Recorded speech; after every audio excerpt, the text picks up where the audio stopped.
Türkiye Cumhuriyeti'nin 95. yılı Bişkek Büyükelçiliği'nin verdiği bir resepsiyonla kutlandı. Birinci Dünya Savaşı'ndan sonra başlayan kurtuluş mücadelesini Türk milletinin kahramanlığıyla kazanan ve bunun neticesinde Büyük Önder Gazi Mustafa Kemal tarafından kurulan yeni ülkenin hükümet şekli olan Cumhuriyet 29 Ekim 1923'te ilan edildi. Böylece dünya tarihindeki yerini alan Türkiye Cumhuriyeti bugün itibariyle 95 yaşındadır. Her 29 Ekim günü Türkiye'de ve yurt dışı temsilciliklerinde kutlanan bu bayram, Kırgızistan'ın başkenti Bişkek'te de kutlandı.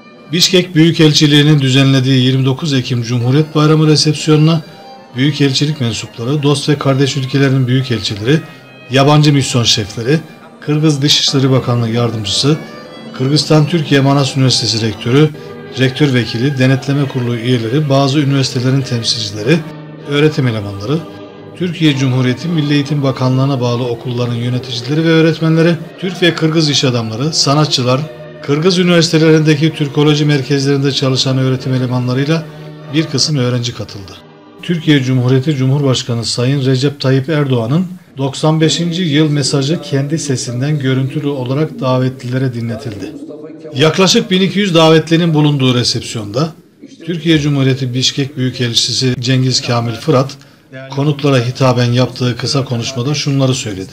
Türkiye Cumhuriyeti kurulduğundan beri üstün başarılara kavuşmuş, dünyada belli bir seviyede itibar kazanmış, dostlarının iyi gününde de kötü gününde de yanlarında olmuş, stratejik konuma sahip, köklü ve güçlü bir ülkedir. Kırgızistan'ın 31 Ağustos 1991'de bağımsızlığını ilan etmesinden tam 3 saat sonra onu ilk tanıyan ülke Türkiye Cumhuriyeti olmuştur.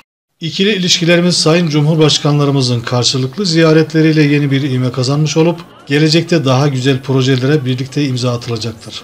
Türkiye, Kırgızistan'a 27 yıllık dönem içinde yaklaşık 1 milyar dolar civarında yatırım yapmıştır. Manas Üniversitesi 23 yıldır eğitim veriyor.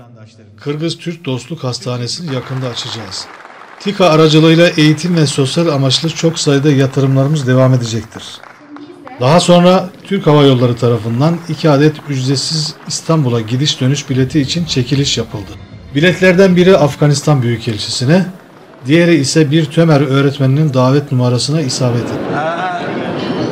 Kardeşlerim, hep Türkiye'nin 95. yıl Büyük Bayramını hepinize kutluyorum.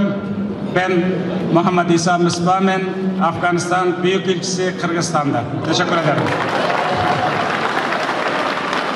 Cumhuriyet Bayramı resepsiyonu ortaokul ve lise öğrencilerinin sunduğu değişik yörelere ait halk oyunlarıyla son buldu.